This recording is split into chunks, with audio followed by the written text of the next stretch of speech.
Preparations are underway right now to remove more than 60 graves from the Old Bryce Cemetery in Tuscaloosa. Yeah, the University of Alabama and ALDOT say the excavations are necessary to widen parts of the Woolsey Finnell Bridge in the coming months. Your Tuscaloosa reporter Brian Henry joining us from the cemetery. Brian, I would imagine this is a very delicate process, so when will this work begin?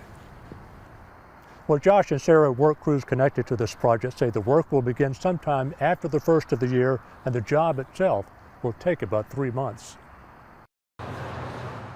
It will be an enormous undertaking. Yeah, we have to be very careful. We have to make sure that we get everything out of the ground. Matt Gage is the head of the archaeological research for the University of Alabama. There used to be markers, cast iron markers, all over the cemetery out here. It will be Gage's job to carefully excavate the remains anywhere from 67 to 85 graves, all on the right-of-way of ALDOT, a necessary endeavor to prepare for the new and much improved Woolsey Finnell Bridge, set to break ground next year.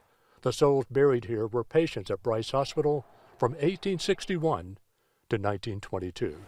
And right here is one of the marked graves, one of the last ones that has the marker in place.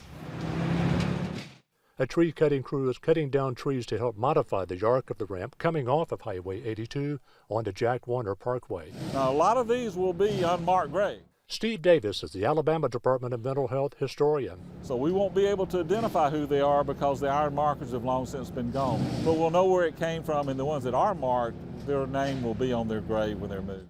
The remains will be reburied in another Bryce cemetery just across Jack Warner Parkway. This cemetery was probably impacted when 82 and McFarland was built. Going back in history, it was 1967 when around 1,300 graves were removed to make way for the parkway.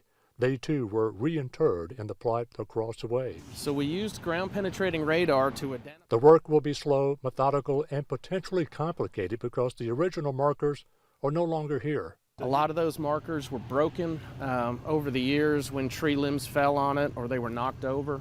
A lot of them were stolen. For Matt Gage, it comes down to this: remove the graves and do so with dignity and relocate them to their new forever home.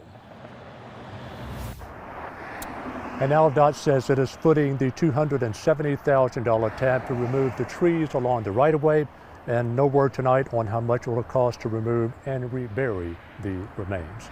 Your reporter in Tuscaloosa, Brian Henry, WBRC 6 News, on your side.